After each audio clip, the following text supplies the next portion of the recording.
جناب نواز شریف صاحب مان سہرہ سے الیکشن لڑ رہے ہیں، بالکل وہاں وہ آج انہوں نے بڑے جلسے سے خطاب کیا، جی بہت بڑا جلسہ تھا، جی ہاں اور مریم نے پھر خطاب کیا اس کے بعد کیا انہوں نے اپنی مختصر تقریر کی، اگرچہ کہا کہ بھائی اسلام آباد سے مان سہرہ پہنچنے میں 5 گھنٹے لگتے تھے اور انہوں نے موٹر وے بنائی تو 2 گھنٹے میں لوگ پہنچنے لگے، بلکہ پونے 2 گھنٹے 1 گھنٹہ 20 منٹ وہ تو کہتے ہیں اگر تیز وہ گاڑی چلان چلائیں۔ کرانا چاہے تیز رفتاری سے سن لیں سر نواز شریف صاحب نے کیا فرمایا، ان کی ذرا گفتگو سنتے ہیں۔ دیکھیے انہوں نے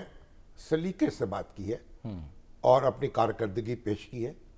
کوئی گالی گلوچ نہیں ہے، ذاتی حملے نہیں ہیں لوگوں پہ، ایک آدھ فکرہ چست کر دیا، بات آگے بڑھ گئی، اچھی بات ہے۔ اس کے بعد مریم جو ہے ان کی ولولہ انگیز تقریر ہوئی ہے۔ تو نواز شریف صاحب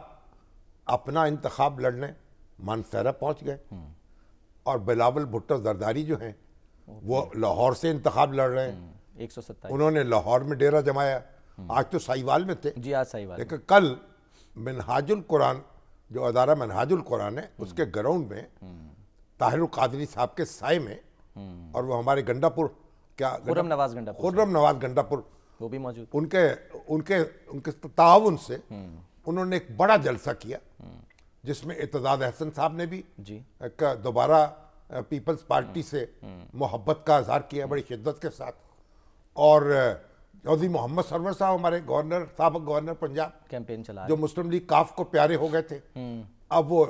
بلاول بھٹو کی کمپین چلا رہے ہیں،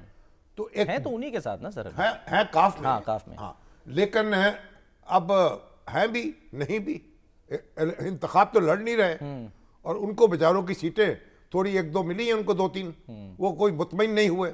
مسلم لیگ نون سے ایڈجسٹمنٹ کر کے، تو بہرحال اب وہ کمپین چلا رہے ہیں، اور یہ جو حلقہ ہے بلاول بھٹو زرداری کا انہوں نے زوردار تقریر کی ہے اور اپنا اور اچھے ورکرز جو ہیں ان کو جمع کر رہے ہیں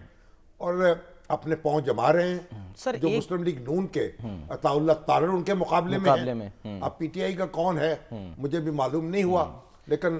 وہاں فیاض بھٹی صاحب بھی ایک ایم پی اے ہیں، میاں مصباح الرحمان صاحب بھی ایم پی اے ہیں، وہ بھی لڑ رہے ہیں، تو بہرحال ایک اچھا مقابلہ ہوگا۔ اس بات کی تو میں تعریف کرتا ہوں کہ بلاول بھٹو جو ہیں انہوں نے لاہور سے الیکشن لڑنے کا فیصلہ کیا، سیاسی جماعتیں جو ہیں وہ اسی طرح آگے بڑھتی ہیں،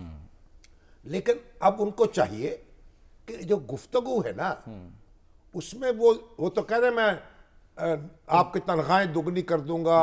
بجلی مفت دے دوں گا، 300 یونٹ تک مفت دوں گا، اچھی بات ہے، مکان بناؤں گا،